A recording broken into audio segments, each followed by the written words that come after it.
उनको दिल्ली प्रदेश में भेजें। अब आप दिल्ली प्रदेश तो बन चुका है, दिल्ली प्रदेश से नीचे आप मंडल बनाएं, मंडल से नीचे आप समितियाँ बनाएं, और इस तरह आप घर घर जाके अगर आप प्रचार करेंगे और लोगों को संगठित करेंगे, संगठन बहुत जल्दी आगे बढ़ेगा।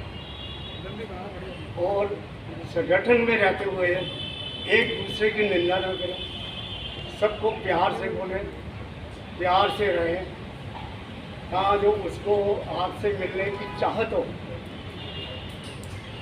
और दुख में सुख में सबके यहाँ विजिट करें, तो अपनी विचारधारा के लोगों को पहले एकत्रित करें।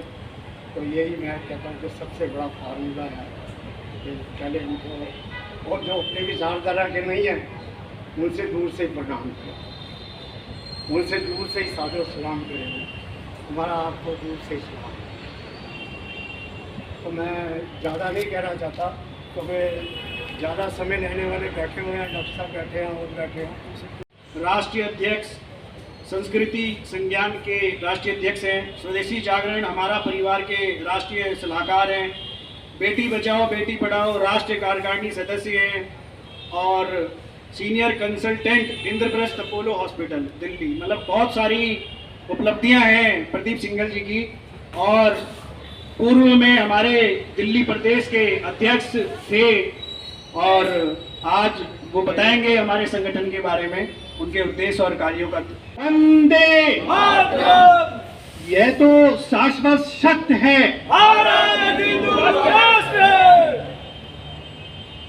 मंच पर उपस्थित सभी भारत रक्षा मंच के आदरणीय पदाधिकारी और इस सभागृह में उपस्थित भारत रक्षा मंच के साथियों, ये बहुत जरूरी है हमारा जानना कि भारत रक्षा मंच की स्थापना क्यों हुई और उसके क्या उद्देश्य हैं। देखिए, ये हर सदस्य को जानना जरूरी है, क्योंकि आप जब जाएंगे किसी से कहेंगे कि भारत रक्षा मंच का सदस्य बन जाए, तो वो कहेगा क्यों बन जाओ। ये सवाल बड़ा महत्वपूर्ण है, तो इसलिए मैं बहुत ही संक्षिप्त में आपको बताऊंगा उद्देश्य, उस सबको आप याद रखें। भारत रक्षा मंच की स्थापना 27 जून 2010 को आदरणीय सूर्यकांत केलकर जी ने की थी। इसकी स्थापना क्यों हुई?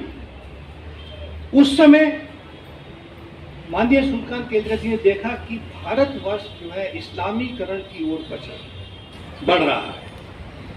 आसाम में लाखों की संख्या में बांग्लादेश से घुसपैठी आ रहे थे। आसाम का इस्लामीकरण हो रहा था। आसाम का क्या, पूरे भारतवर्ष का ही इस्लामीकरण हो रहा, एक ये बहुत बड़ा खतरा था। तो सबसे पहला जो उद्देश्य बनाया गया भारत रक्षा मंच का, कि भारत रक्षा मंच को इस्लामीकरण होने से कैसे बचाया जाए। उस समय ये मांग उठी कि भाई जो भी आसाम में बांग्लादेश, पाकिस्तान, म्यांमार, अफगानिस्तान जो भी मुस्लिम शरणार्थी आए हुए हैं, जो भगोड़े आए हुए हैं, घुसपैठी आए हुए हैं, उनको यहां से बाहर निकाला जाए। उनको पहले डिटेक्ट किया जाए, उनका नाम वोटर लिस्ट से डिलीट किया जाए और फिर उनको यहां से डिपोर्ट कर दिया जाए। मैं आपको पता होगा, अगर 2018 में आसाम में एनआरसी लागू हुआ, ठीक है, उसमें देखा गया करीब 20 लाख लोग ऐसे डिटेक्ट हुए जो कि अवैध तरीके से भारतवर्ष में रह रहे थे। उसके बाद भारत रक्षा मंच का यह उद्देश्य रहा कि पूरे भारतवर्ष में एनआरसी लागू हो। आपको पता है कितने पूरे भारतवर्ष में कितने घुसपैठी हैं? करीब 5 से 6 करोड़ घुसपैठी हैं भारतवर्ष में। एक हमने स्मारिका भी लिखी थी, बिगड़ता हुआ जनसांख्यिकीय स्वरूप, वो उसकी सॉफ्ट कॉपी आप जिसको चाहिए मैं भेज दूंगा। उसका संपादन मैंने ही किया था। उसमें पूरे भारतवर्ष के जो प्रमुख डेमोग्राफर्स हैं उनके लेख हैं। तो ये एक सबसे बड़ा खतरा है। 5 से 6 करोड़, अगर आप समझिए 30 करोड़ भी माने, अगर मुस्लिमों की जनसंख्या 30 करोड़ मानते हैं तो 6 करोड़ तो घुसपैठी है। अगर उनको 6 करोड़ को निकाल दिया जाए तो कितना कम हो जाएगा? 20%। तो हमारी ये मांग रही है कि पूरे, और 2019 में अमित शाह जी ने भी कहा था कि एनआरसी पूरे भारतवर्ष में लागू होगा, लेकिन उसके बाद ये कोविड वगैरह आ गया तो वो सारा अभी जो चीज़ें हैं वो सारी पोस्टपोन हो गई। नंबर 1 याद रहा, नंबर 1 क्या है? इस्लामीकरण होने से बचाना। अब नंबर 1 का ए समझ लीजिए या ए समझ लीजिए। ए है एनआरसी पूरे भारतवर्ष में लागू कराना। दूसरा क्या है बिंदु कि जो ये घुसपैठी ऐसे तो आ नहीं जाएंगे। अगर मैं आपसे पूछूं कि बांग्लादेश के 5 शहरों का नाम बता दो तो कोई बताएगा? लेकिन जो वहां से बांग्लादेश से घुसपैठिया आता है उसको पता है कि दिल्ली में किस जगह आना है, कहां पे उसको। इसमें अभी तक कोई कानून नहीं। तो भारत रक्षा मंच की ये मांग रही कि उनके विरुद्ध एक सख्त कानून बनाया जाए। तीसरा पॉइंट आता है जनसंख्या। तो जनसंख्या आप देख रहे हैं मुसलमानों की बेतहाशा बढ़ रही है। अगर 1951 में देखें तो मुसलमान केवल 9.56% था, क्रिश्चियन 2.6 था और हिंदू जो है 86%। 2011 के आते आते ये सारी तस्वीर चेंज हो गई। मुसलमान करीब 15% हो गया, क्रिश्चियन करीब 7.5%। क्रिप्टो क्रिश्चियन वो होता है कि नाम तो मेरा सिंगल ही है, लेकिन मैं घर में अपने सारे जो भी पूजा पाठ कर रहा हूँ, जो कर रहा हूँ वो क्रिश्चियन तरीके से कर रहा हूँ, ठीक है। और सारे फायदे मैं ले रहा हूँ सिंगल वाले। हिंदू तो सबको रख लेता है, लेकिन क्या मुसलमान और ईसाई सबको रखेंगे क्या? आप चले जाइए मिजोरम, आप चले जाइए नागालैंड, जो थोड़े बहुत हिंदू बचे हुए हैं उनके साथ बड़ा बुरा व्यवहार करते हैं वो लोग। आसाम गवर्नमेंट करने जा रही है और हो सकता है कि देर सवेर सेंटर भी इसको करे। तो ये देखिए 4 पॉइंट बहुत इंपॉर्टेंट है। दूसरा जो सबसे महत्वपूर्ण पॉइंट आता है कि सर जी यहाँ पर भारत रक्षा मंच पे आपने जो शब्द कहे हैं, और हमें एक्चुअली हिंदू राष्ट्र तो बनाना ही है और एक नारा होना चाहिए कि हिंदू राष्ट्र घोषित होना चाहिए। तो इसके लिए मोदी जी भी प्रयासरत हैं, सभी अब लगे हुए हैं। लेकिन जिस तरह की आपकी मुहिम है, इस तरह से कैसे लगता है कि क्या हम एकजुट हो पाएंगे सभी हिंदू? हम एक अपना बचाव करेंगे तो बचाव होगा। आप मान लो कि एक बगीचा है, ये बगीचा है, इसमें कई तरह के पौधे हैं जो हमें खुशबू भी देते हैं और जड़ी बूटियों की दवाई की भी देते हैं और हमें हवा भी देते हैं और हम खुलकर बगीचे में घूमते फिरते भी हैं। अगर हमने अपने आप को बचाना है, ऐसे खुल के घूमना है, अपने राष्ट्र में अच्छा चैन का सांस लेना है, तो हमें अपने धर्म के दुश्मनों से अपना बचाव रखना पड़ेगा। लेकिन यहाँ पर हिंदू में 2 ही बच्चे काफ़ी इस तरह के नारा था बहुत पहले, अभी एक बच्चे पे लोग रह गए हैं, और मुस्लिम में 8-8, 9-9 बच्चे हैं। उसको कैसे आपने अपने का प्रयास कर रहे हैं आप, या क्या आपने कोई अपील या कोई आपने जो है में कोई एप्लीकेशन लगाई? ये प्रयास तो सरकार करेगी।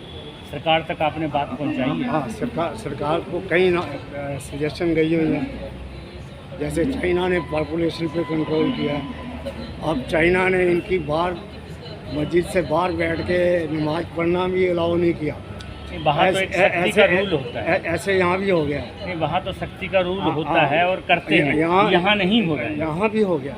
यहाँ भी अब ये बाहर बैठ के नमाज नहीं पढ़ सकते, चाहे धूप में बैठ के कहीं पार्क में बैठ के पढ़ो। ये एक रूल बन गए हैं और ये कंट्रोल तो और अपने लिए करेंगे, क्योंकि इनके जो ज़्यादा अगर बच्चे पैदा होते हैं तो वो लेबर का काम करते हैं, पढ़ाई लिखाई में ज़्यादा नहीं आते, तो कोई अफसर नहीं बन जाते। तो ये समय बदलेगा। लेकिन जब इनकी स्ट्रेंथ ज़्यादा होगी तो वो हम पे भारी पड़ रहे हैं और पड़ेंगे आगे भी। अभी तक तो इसको हमें रोकना है। अभी तक तो भारी पड़ नहीं सकते। आप उत्तर प्रदेश में देख लो, कितनी भी स्ट्रेंथ इनकी है तो भारी नहीं पड़। नहीं, वहाँ लोग बहुत जल्दी समझ गए कि हमें कैसा नेता चाहिए। हाँ, ये एक ऐसी कौम है, अगर आप इनसे डरोगे तो आपको वोट डराएंगे, अगर नहीं डरोगे तो आपके सामने झुकेंगे। तो सर जी बहुत बहुत धन्यवाद। इसी तरह की आप मुहिम छेड़ के रखें और इस मंच को थोड़ा और बड़ा बनाएं कि आप भी राष्ट्र के निर्माण में हिस्सेदारी कर रहे हैं। ठीक है, थैंक यू वेरी मच, बहुत बहुत धन्यवाद।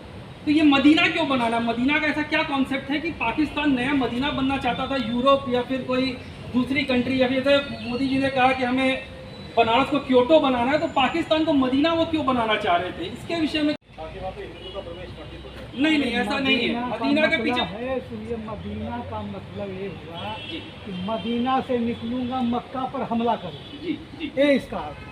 तो जो शिया थे, शियाओं ने ये कहा कि अच्छा इनके यहाँ दो बुक्स होती हैं, एक गॉड ऑफ मतलब जो गॉड है आपकी कुरान हो गई, दूसरी लाइफ ऑफ मोहम्मद, तो वो हदीस हो गई।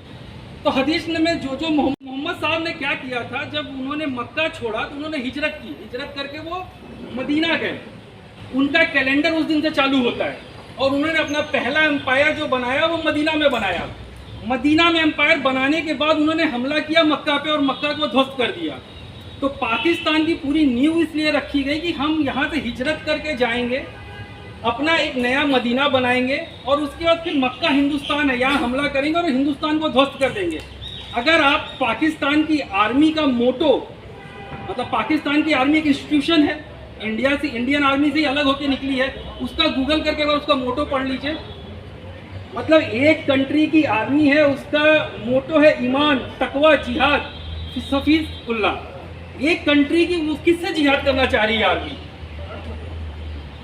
अल्टीमेटली उनका मोटो क्या है कि वो जिहाद का उनका कॉन्सेप्ट क्या है, किसके संग वो जिहाद करने जाएंगे? अल्टीमेटली उनका पूरा कोर कॉन्सेप्ट है कि वो इंडिया के ऊपर उनको कब्जा करना है। क्रिश्चियन पॉपुलैरिटी मतलब पॉपुलेशन था दैट वाज आपका 72%, बाकी मुस्लिम थे और कुछ एथिस्ट थे। तो फिर मुस्लिमों ने वहाँ स्टार्ट किया कि नहीं, हमको हमारे फ्रीडम नहीं मिल रहे, हमको हमारे राइट्स नहीं मिल रहे, हम यहाँ पे, जबकि वो डेमोक्रेटिक थी, वहाँ इलेक्शंस होते थे, सारी प्रोसेस था, बट मुस्लिम ने ये स्टार्ट किया कि हमको लेबनान में राइट्स नहीं मिल रहे। तो फिर क्या हुआ, लेबनान का डिवीजन हुआ, लेबनान दो पार्ट में डिवाइड हुआ। एक जो अभी करंट हम लेबनान की ज्योग्राफी देखते हैं, दूसरी पार्ट बनी सीरिया। सीरिया वॉज प्योर 100% मतलब मुस्लिम मेजोरिटी, बाकी जिनको जाना है चले गए, तो ठीक है, बाकी सब चले गए, जो जिनको रहना था वहाँ पे रह गए। उसके बाद जॉर्डन ने क्या किया, जिस समय इजराइल और पैलेस्टीन का इशू हुआ तो पैलेस्टीनियंस जॉर्डन गए, दोनों ही सुन्नी मुस्लिम थे, पैलेस्टीनियन एज वेल एज आपके मतलब जॉर्डेनियन।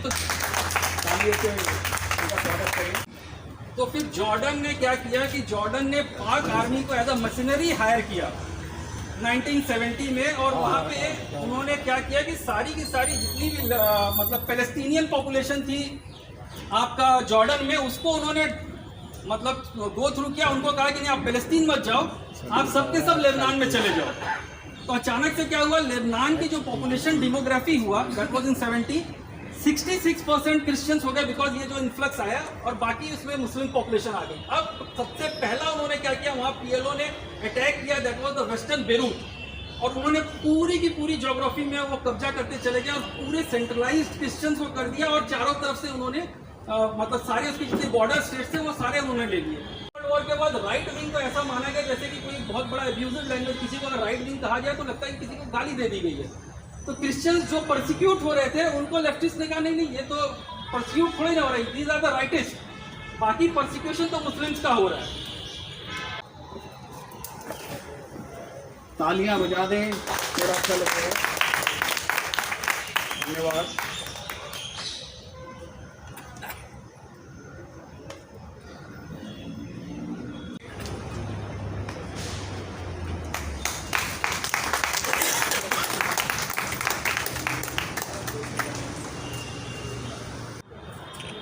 आपके इस संगठन के बारे में तो मेरे को ज्ञान है। डॉक्टर सिंघल साहब हमारे मित्र हैं, तो एक बार पहले भी मैंने इधर अटेंड किया। इसमें मेरे को बहुत खुशी हुई कि ये अभी दिल्ली प्रदेश का जो आपका इकाई है उसमें आप ये कर रहे हैं स्थापना दिवस का।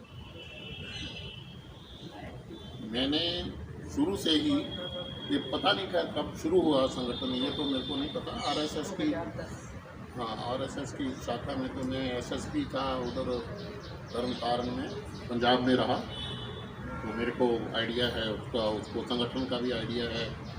RSS में हम जुड़े रहे थोड़े से उसमें, और ये तो शायद बाद में हुआ, बट इसकी एक्टिविटी हम बीच बीच में पता करते रहते हैं।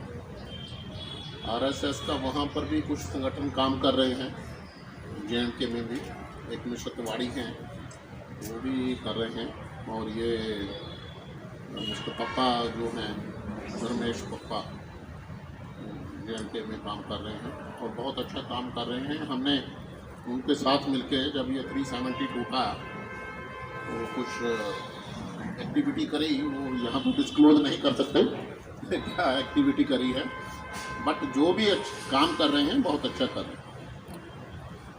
ज़रूरत है और एक्टिव होने की। जो इकाइयाँ हैं आरएसएस की इकाइयाँ हैं, वो अगर सिर्फ लिमिटेड रखेंगे कि अपने प्रांत में ही रखेंगे या छोटा मोटा फंक्शन तक ही सीमित रखेंगे तो उसमें काम नहीं चलने वाला। ज़रूरत है बहुत एक्टिव होने की, आगे चलने की। बस मैं तो इतना ही इसमें कहना है। बहुत अच्छा काम कर रहे हैं जो भी इकाइयाँ हैं। मेरे को अभी मेरे साथ में वीएचपी वाला बैठे हैं एक, और भंवरा साहब भी रहे हैं, वीएचपी में भी रहे और इसके साथ में भी हमारे मित्र हैं। उन्होंने भी बोला, मैंने कहा चलो चलते हैं। पर्टिकुलरली डॉक्टर सिंगल भी हमारे 2-3 बार किया, वहाँ जगदीश राजपाल हैं, सेवा भारती या एक और संगठन है उसके साथ में जुड़े हुए हैं, और वो डॉक्टर केलकर भी हम मिले हैं ना, तो भी तो वहाँ पर हाँ जी वहाँ पर मिले हैं डॉक्टर साहब को भी, तो केलकर साहब को वो भी जानते हैं मेरे को। कहने का मतलब है कोई भी संस्था या ऑर्गेनाइजेशन का आउटपुट देखा जाता है कि हमारा एम क्या है। हम किस अगर ऐसे ही छोटे मोटे फंक्शन का करते रहें और फोटो खिंचा के अपना चले जाएं, उसका कोई खास मकसद नहीं रहता, और उसका रिजल्ट तो ऑलमोस्ट मतलब ठीक है भी 2 पेपरों में निकल गया। वैसे आरएसएस शो ऑफ में बिलीव नहीं करती और उसकी इकाइयाँ भी शो ऑफ में बिलीव नहीं करती। ये बेस्ट पार्ट है, वो चुपके से आहिस्ता से ग्राउंड पे प्रैक्टिकल काम करती है। वही उसकी खूबी है और वही उसकी स्ट्रेंथ है।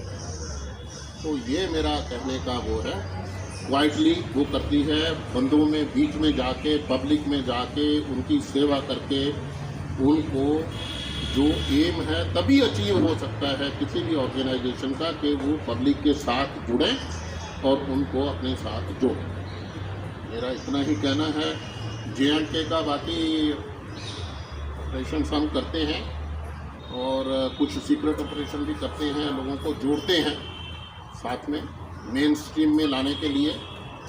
आर्टिकल 370 की एब्रोगेशन के बाद बहुत ज़्यादा काम किया है under national security council NSA के साथ में जवाल साहब के। तो यहाँ खैर नहीं डिस्क्लोज कर सकते, बट सिचुएशन वहाँ की है तो वो सभी आप लोगों की जो संस्था वहाँ काम कर रही हैं, उन्हों की सभी की एफर्ट्स हैं, उनकी मेहनत है कि ऐसी सिचुएशन इम्प्रूव हो गई है। 91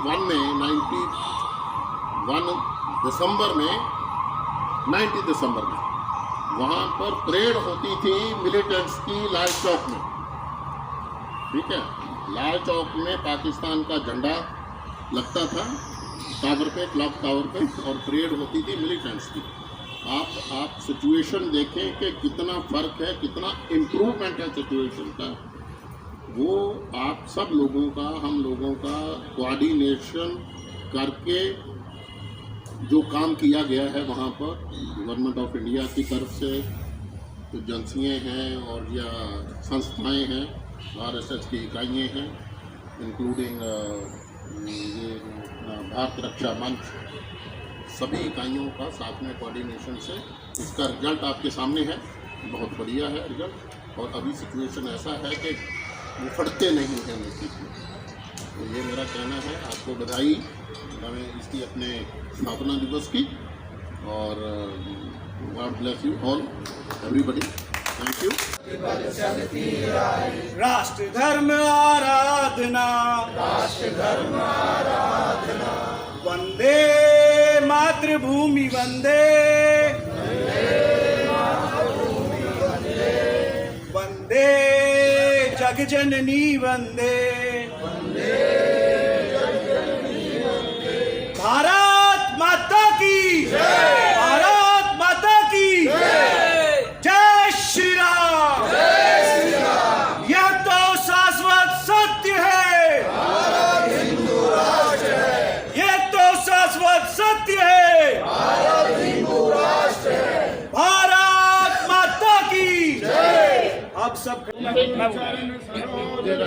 निज निज मन मुकुर सुधारी वरनउ रघुवर विमल जसु चौदायक फल चारी बुद्धिहीन तनु जानिके सुमिरो पवन कुमार बल बुद्धि विद्या देहु मोहे हरहु कलेश विकार ज्ञान गुण सागर जय कपीस तिहु लोक उजागर रामदूत अतुलित बल धामा अंजलि पुत्र पवन सुत नामा महावीर विक्रम बजरंगी कुमति सिवार सुमत के संगी कंचन वरण विराज सुवेसा कानन कुंडल कुंचित केसा हाथ ब्रज और ध्वजा विराजे कांधे मूंज जनेऊ साजे शंकर सुवन केसरी नंदन तेज प्रताप महाजगवंदन विद्यावान गुणी अति चातुर राम काज करने को आतुर प्रभु चरित्र सुनने को रसिया राम लखन सीता बन बसिया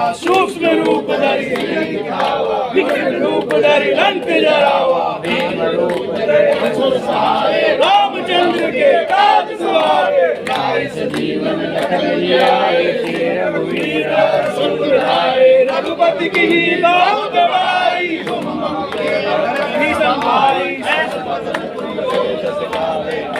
श्रीपति कंठ लगावे सनकादिक ब्रह्मादि मुनीसा नारद सारद सहित अहिसा कुबेर दिग्पाल काके कवि को विद कहि सके कहाते तुम उपकार सुग्रीव ही कीना राम मिलाए राजपद दीना तुमरो मंत्र विभीषण माना लंकेश्वर भय सब जग जाना युग सहस्त्र जन पर भानु लील्योताहि मधुर फल जानू मुद्रिका मैली मुख माही जल लागे अचरज नाही काज जगत के देते सुगम अनुग्रह तुमरे देते राम दुआरे तुम रखवारे भोग न आज्ञा बिन पैसारे सब सुख लहे तुम्हारी शरणा तुम रक्षक काहू को डरना आपन तेज सहारो आपे तीनों लोक हाथ दे कापे भूत पिशाच निकट नहीं आवे महावीर जब नाम सुनावे नासे रोग हरे सब कीड़ा जोड़े हनुमंत बल वीरा जय जय जय हनुमान गुसाई कृपा करो गुरुदेव की नाई जो सतबार पाठ कर सोई छूटे पंथ महासुख होई जो ये पढ़े हनुमान चालीसा होए श्री साई गौरीसा तुलसी दास सदा तेरा दिन तेरा तेरा मूर्ति रूप सियावर रामचंद्र की जय राम की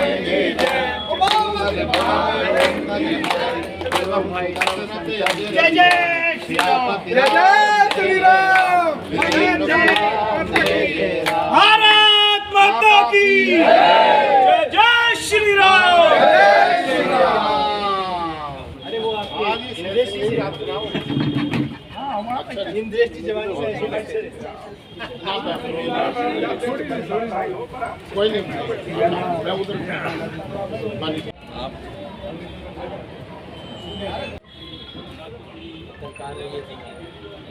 पत्रकारों ये करना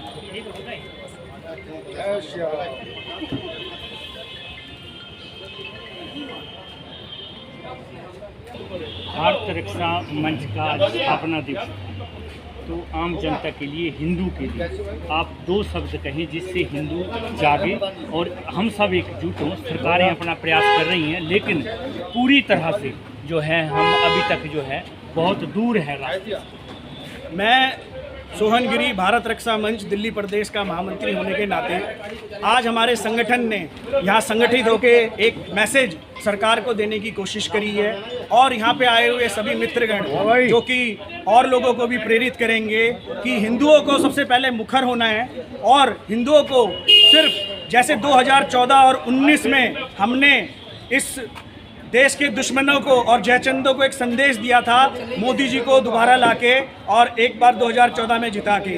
तो यही हमारे लिए सबसे ज़रूरी है, हमें और कुछ नहीं करना, हमें इनको मजबूत करना है और इनको हर राज्य में भी जिताना है, क्योंकि 78% जनसंख्या भारत में हिंदुओं की है और उसके बाद भी कई राज्यों में अभी हमारी सरकार नहीं है। और आप देखेंगे जहाँ पे भी ये कम्युनिस्ट और कांग्रेस की सरकार है, इनके कार्य पद्धति देखिए आप, वहाँ पर हिंदू जनसंख्या में अधिक होने के बाद भी माइनॉरिटी में जैसे उसकी होता है उस तरीके से रह रहा है, और यहाँ मुसलमान की जनसंख्या इतनी बढ़ने के बाद भी उनको माइनॉरिटी में रखा गया है। सरकारी तंत्र का एक बहुत बड़ा पैसा इनकी सुविधाओं पे लग रहा है। अभी आप किसी भी तरीके से देखें, हमारे देश को अगर आगे बढ़ाना है, जैसा कि हमारे प्रधान सेवक नरेंद्र मोदी जी कहते हैं, सबका साथ, सबका विकास, सबका प्रयास, तो उसका कहना ही यही है कि सबने मिलकर इस देश को आगे लेके जाना है। अगर ये बात मुसलमानों को समझ में नहीं आई, अगर ये बात कांग्रेस वालों को समझ में नहीं आई,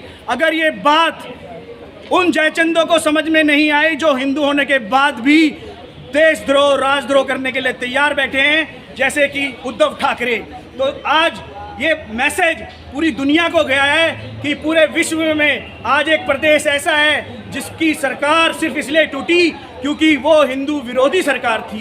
तो यही पूरे देश में अब होने वाला है और यही देश में होगा।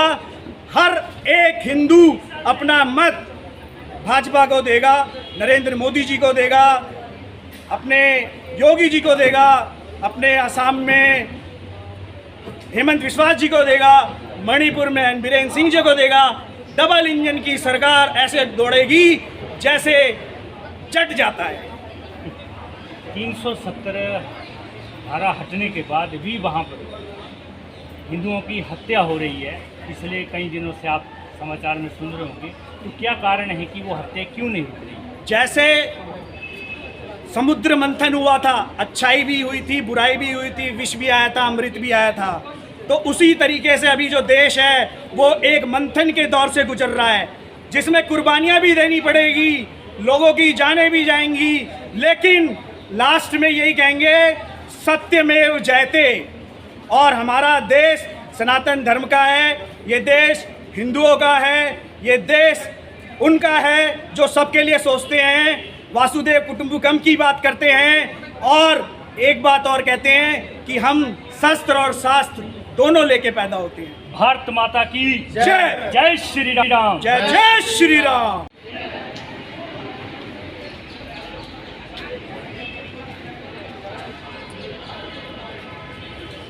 भारतीय रक्षा मंच का आज स्थापना दिवस था।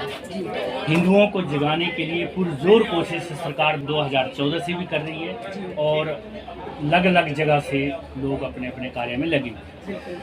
आज आपको यहाँ पर जो है महिला का पद जो है खाली था, अध्यक्ष के रूप में आपको चुना गया। आपकी जिम्मेदारी बढ़ जाती है, बहुत ही ज़्यादा बढ़ जाती है, क्योंकि फिर अध्यक्ष का पद तो आपको मालूम ही है। तो किस तरह की जिम्मेदारी जो है आप निभाएंगी और क्या क्या आपके मन में सोच है, क्या कार्य प्रणाली रहेगी? बिल्कुल, देखिए सबसे पहले तो भारत रक्षा मंच को मैं धन्यवाद कहना चाहूँगी कि उन्होंने ये पद मुझे दिया। मेरे कंधों पे जिम्मेदारी थी, मेरे सामाजिक जिम्मेदारी बनती है कि मैं इस पद को पूरी तरह से अपनी निष्ठा के साथ, पूरी जिम्मेदारी के साथ इसको आगे बढ़ाऊंगी। भारत रक्षा मंच, जैसे आपने बताया कि सरकार 2014 से कोशिश कर रही है, लेकिन हमारे केलकर जी 2010 में ही भारत रक्षा मंच की स्थापना कर चुके हैं। आज यहाँ ये 12वां स्थापना दिवस है, 12 साल इस बात को हो गए हैं और बहुत खुशी की बात है कि मैं आज जो है इस पद पे आसीन हुई हूँ। मेरी पूरी कोशिश रहेगी कि हिंदू संस्कृति को, हालांकि हिंदू संस्कृति को पूरा विश्व मानता है, हमारे वेद, हमारे संस्कार, हमारे महाभारत, हमारी भगवत गीता, इन सब को इवन फॉरेनर्स, NRIs भी आज मान चुके हैं। बहुत आपने देखा होगा कि हरे रामा हरे कृष्णा जो है पूरे विश्व में जी। तो मेरी पूरी कोशिश रहेगी कि ना सिर्फ भारत में दिल्ली की अध्यक्ष बनी, ठीक है वो पद है, पद मिले ना मिले, लेकिन एक हर सिटीजन की बीइंग अ फीमेल मेरी एक ड्यूटी बनती है कि ना सिर्फ भारत में बल्कि पूरे विश्व में हिंदू संस्कृति को जितना हम ज़्यादा उजागर कर सकें। कहते हैं ना कि रॉ फॉर्म में सबको है, NRIs जो है उनको भी सब संस्कार हैं, लेकिन उसको पॉलिश करके उसको अच्छी तरह से हमें आगे बढ़ाना है। जितना हो सकेगा हम सभाएं करेंगे, संगठन में एकजुट होकर के गली गली जाकर के, जैसे कि मैं सिर्फ इसी संस्था से नहीं, मैं आपको बताना चाहूँगी कि मैं अभी फ़िलहाल हाल ही में केसरिया जागृति वाहिनी मंच से जुड़ी हूँ, जो कि भारत और अंतर्राष्ट्रीय लेवल पर एक मंच बना है, जिसमें मैं राष्ट्रीय कार्यक्रम प्रभारी बनी हूँ। और हमारी ये पूरी कोशिश रहती है कि हर मंगलवार हर हिंदू जो है सुबह और शाम की आरती के समय मंदिर में एकत्रित हों, जिससे हिंदुओं को जो है एक बल मिले, एक आत्मिक बल मिले। जिस तरह से मुस्लिम्स जो हैं मस्जिद के सामने अजान पढ़ने के लिए इकट्ठे होते हैं, असल में वो एक वो तो है कि अध्यात्म की तरफ इंसान जुड़ता है, लेकिन उसके बाद गलत भावना नहीं आती, डिस्कशन होता है अपने राष्ट्र के लिए, अपने हिंदू संस्कृति के लिए। तो इस तरह के मंच, इस तरह के हम चाहते हैं कि इस तरह के प्रोग्राम्स हों स्कूलों में। कुछ, जहाँ तक मुझे पता है, कुछ स्टेट्स में भगवद गीता के पाठ स्टार्ट हो गए हैं अभी। हाँ जी, अभी कोर्ट की तरफ से डिसीजन हुआ है। तो मैं ये चाहूँगी कि हर स्टेट में इस तरह के कार्यक्रम होने बहुत ज़रूरी हैं। हम हिंदू हैं, हमें इस पे गर्व होना चाहिए, हम गर्वित हैं इस चीज़ के लिए। लेकिन हमें विश्व को ये दिखाना है कि आज हिंदू संगठन एक एकत्रित होकर के बहुत कुछ कर सकता है। हम अपनी संस्कृति, हम अपने वेद पुराण, जो कि शास्त्रों में सिर्फ किताबों में ना रह जाएं, हम उसको आने वाली जनरेशंस को, जैसे कि आप देख रहे हैं युवा आजकल के भटक रहे हैं, बहुत ज्यादा नशे की तरफ जा रहे हैं, सोशल मीडिया में हैं, सोशल मीडिया में जा रहे हैं, बहुत ही छोटे बच्चे छोटे लेवल पे हैं अभी, और अभी से उनकी आईसाइट वीक हो रही है। तो उनको वो ज्ञान, उनको प्रैक्टिकल, देखिए सबसे पहले हम घर के लेवल पे करेंगे, फिर उसके बाद गली मोहल्ले, उसके बाद समाज, उसके बाद देश, उसके बाद विश्व। तो हमें इस लेवल पे हर माता का, हर पिता का, हर पेरेंट्स की ये जिम्मेदारी है कि जो भी हिंदू हैं अपनी संस्कृति को आगे बढ़ाएं। बच्चों को सुबह ये चीज़ ज़रूर प्रार्थना सिखाएं, जैसे स्कूल्स में होती है, उस तरह से घर में भी एक मंदिर छोटा ज़रूर होना चाहिए। कितना भी बिजी पेरेंट्स हों, आजकल का जैसे पाश्चात्य सब कुछ हो गया कि उठे और, है ना, इस तरह से नहीं होना चाहिए। थोड़ा सा टाइम अपने बच्चों के लिए, अपने अध्यात्म के लिए, वो अपनी भी हीलिंग है, हमारे लिए भी है। ऐसा नहीं है कि हमें दिखाना है कहीं, वो अपने लिए भी है। वो एनर्जीज हैं जो हमारे पुरोहित, हमारे साधु महात्मा जो हमें ज्ञान देके गए हैं। बहुत सी चीज़ों पे, अभी ये बहुत लंबा डिस्कशन हो जाएगा अगर मैं करूँगी, तो मैं बीइंग अ डॉक्टर मैं आपको बताना चाहूँगी कि मैं इस चीज़ को बहुत विश्वास करती हूँ। मैं डॉक्टर हूँ और मैं स्त्री और प्रसूति रोग विशेषज्ञ हूँ। मैं पिछले 20 साल से बांझपन का इलाज आयुर्वेदिक दवाइयों से कर रही हूँ। बहुत से केसेस मैंने ऐसे देखे हैं जिसमें कि IVF फेल हो जाते हैं, उसके बाद हम शास्त्रों से, मंत्रों से, ठीक है, उस तरह से बहुत चीज़ों का ट्रीटमेंट हम करते हैं। जहाँ पर कि साइंस फेल हो जाता है, वहाँ मंत्रों से, even AIIMS, all India medical sciences का उन्होंने भी एक्सेप्ट किया है, और ये साइंटिफिकली प्रूव हो रहा है। इस पर बहुत रिसर्च होनी चाहिए और हम लोग कर रहे हैं। तो इस तरह का एक मंच मुझे चाहिए था, और आज श्रीमान केलकर जी और श्री राजवीर जी की तरफ से ये मुझे जिम्मेदारी दी गई है। मेरी पूरी कोशिश रहेगी कि जितना भी हो सके मैं इसको उजागर करूं, और हिंदू संस्कृति को आगे लाने के लिए हमारे जो वेद, हमारे जो पुराण हैं, जिनकी नॉलेज हमारे आने वाली जनरेशन को नहीं है, उनको किसी भी, अगर वो इंग्लिश समझते हैं तो हम इसको इंग्लिश में ट्रांसलेट कर सकते हैं। कोई ज़रूरी नहीं है कि हमें संस्कृत में, क्योंकि Sanskrit being a very tough language, हमें ऐसा बैलेंस बना के चलना है कि इंटरनेशनल लैंग्वेज हमें आनी चाहिए, ताकि हम वर्ल्ड को अपने लेवल तक उनको इलाबरेट कर सकें। और रूरल एरिया तक भी हमें जाना है, जहाँ पर बिल्कुल ही ज्ञान से परे हैं वो, जी बिल्कुल, उनको भी सिखाना है। तो ये कोशिश तो बहुत अच्छी बात है, रहेगी, बहुत अच्छी बात है। तो हमें बाकी केलकर जी तो हैं, हमारा दिशा निर्देश समय समय से कर रहे हैं और आगे भी करते रहेंगे। तो इस तरह के मैं चाहूँगी, जैसे अभी एक्स DGP जी ने कहा है J&K कि भाई हमें साइलेंट काम करना है, जैसे जो है BSP और जो है RSS कर रही है। तो साइलेंट का मतलब है कि हम घर घर जाके जो लोगों को जागृत करें। जी, अगर ये बेस रूट लेवल पे ही अच्छा हो जाएगा, मतलब अंदर से ही ये भावना आ जाएगी बच्चों की, तो हमें, मतलब इस तरह के मंच, इस तरह के जैसे आज हम लोग कर रहे हैं, स्कूल के लेवल पे भी होना चाहिए। Thank you very much, thank you very much.